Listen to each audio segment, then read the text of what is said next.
Okay, we're going to start creating your equipment inventory list. Here is Joe Gendron. First, you'll notice that he has his logo up here. Then he wrote Bulldogs Indoor Training Facility. So you're going to take the name of your team.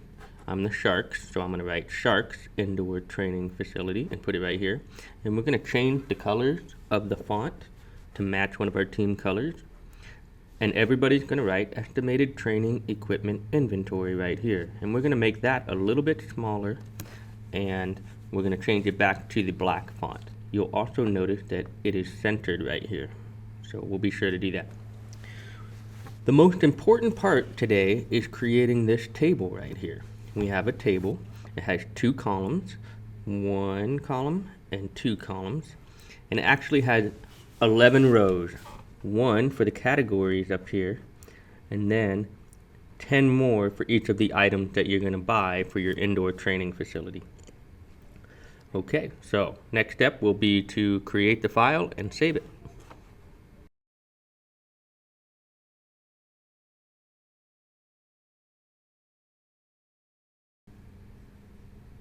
Next step is to create your Microsoft Word document. You're going to select Microsoft Word down here. Every now and then I have a student who doesn't have it right here, in which case you would click on Start, type in WO, and then Word will show up here. I'm going to click here though, and then we're going to select the purple save icon. Because we have never saved it before, it's going to prompt us to name the file and tell where we're going to save it. You will have documents out here. I don't. I need to select browse to get to the documents folder. And then I'll select documents over here. Get rid of doc 1. Type in your class. I'm going to pretend I'm in 3A. Type in your last name, your first name, equipment, inventory, list. And again, that's in the book as well. You can just look and see what the name of the file is. Then you hit save. And it has been saved in your My Documents folder and renamed with your class name, your last name, your first name, equipment inventory list.docx.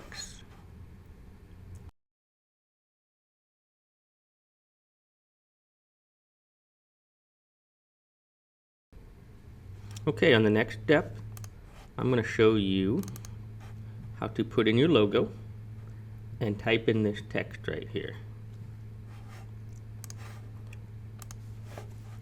Okay, so for putting in your logo, you're going to go to Insert,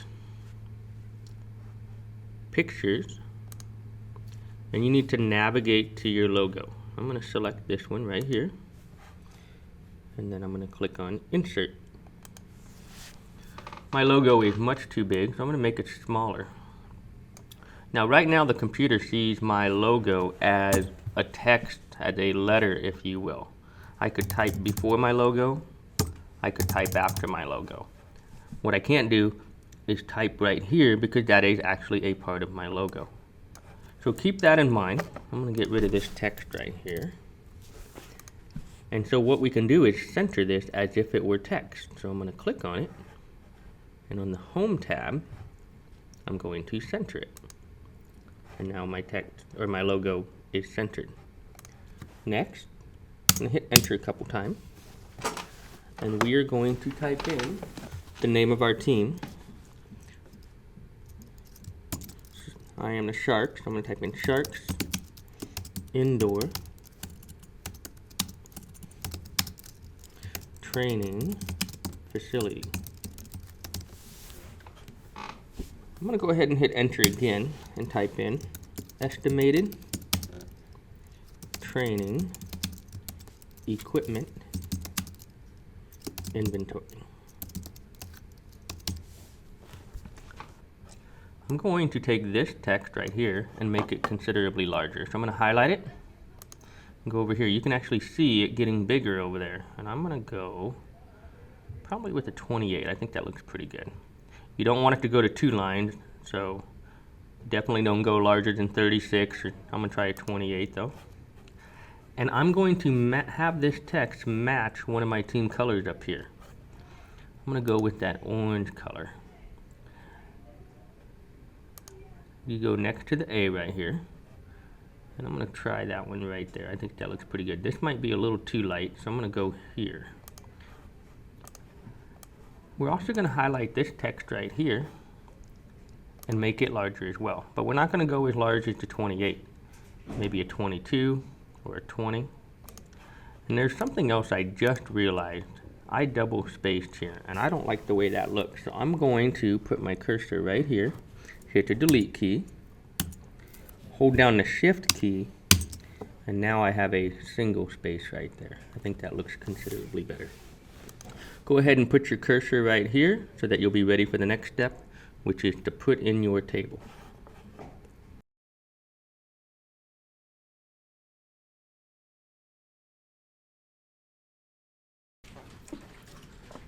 Okay, the next step will be to insert your table, just like Joe Gendron has. Let's take a look at his real quick. So you can see he has a table right here, and he also has some colored cells up there as well. Everything is aligned to the left inside of each cell, and that's what we're going to do as well.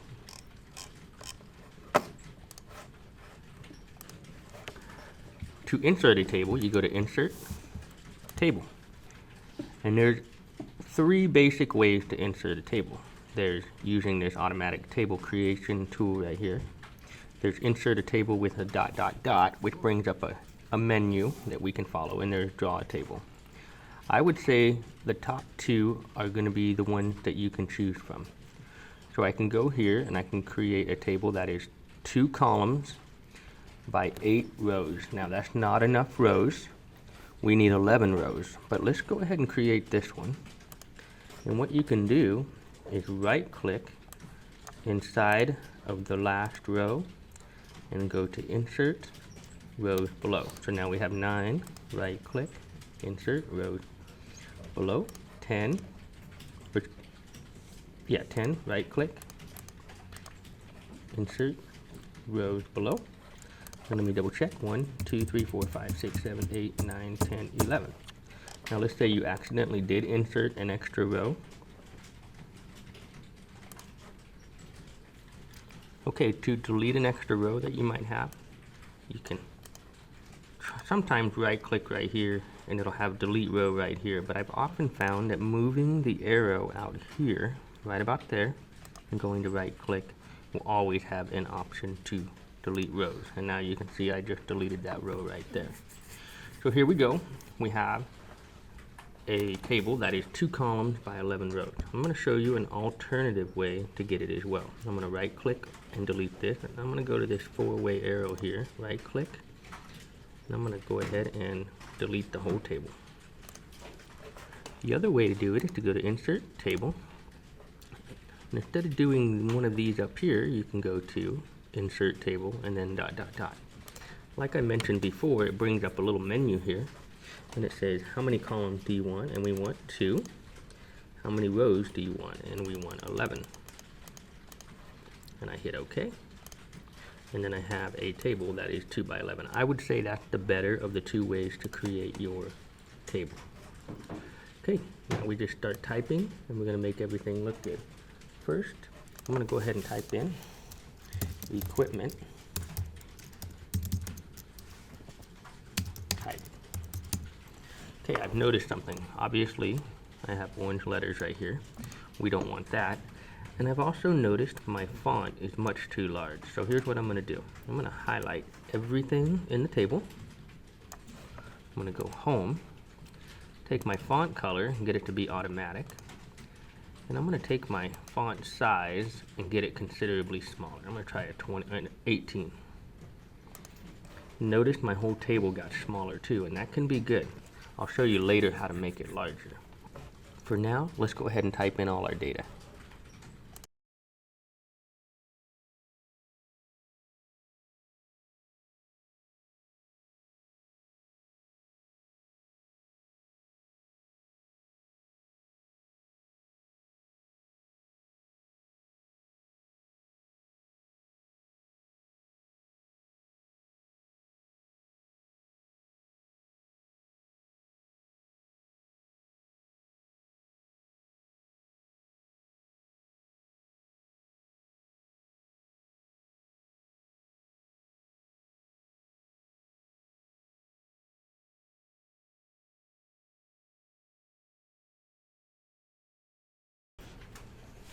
Okay, so now that you have all your data entered, we are going to start making this document look a little bit better. I'm going to zoom out. I'm at 120% here. I want to be able to see the entire page so I know what I'm working with. Okay, first I'm going to take this table and I am going to make it more narrow like Joe Gendron had. Let me show you what I mean by that. If we take a look at Joe Gendron's work right here, you can see his is about the same width as the letters up here, not much wider than that. Ours currently goes much further out. So we'll take a look at ours and see if we can't make it a little bit more narrow. Okay, start to look a little bit better, but now it's not centered as much.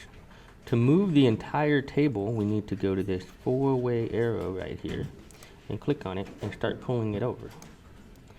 And you can see it's starting to look a little bit better. It can be a little touchy, so as you try to grab that guy, it's almost like you gotta force it a little bit to get it to break loose before it wants to go. Okay, pretty good though. We need to take this right here and we're going to paint the inside of the cells a certain color. You can go with a light color.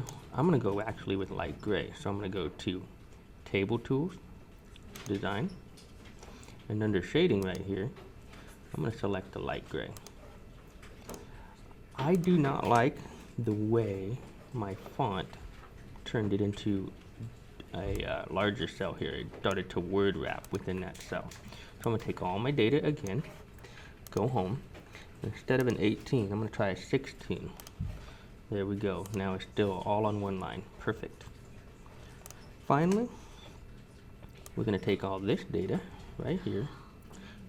Instead of letting it be centered, we're going to select the left right here, align left. Now to find that, you'll do it on the Home tab. You will find that. So I'm going to select right here. I'm going to try moving this table down a little bit more. I think it looks a little bit better like that. And your categories up here need to be bold. Now there's two ways to make it bold. You can highlight it and then go right here, or you can highlight it and then go to the Home tab and select the B right there. And voila, I think we're done. I'm gonna try making my logo a little bit bigger. Perfect. If it starts to go onto the second page, then you definitely want to get that logo smaller. And that is great looking work right there. I'm sure yours will be the same. When you're done, you can turn it in.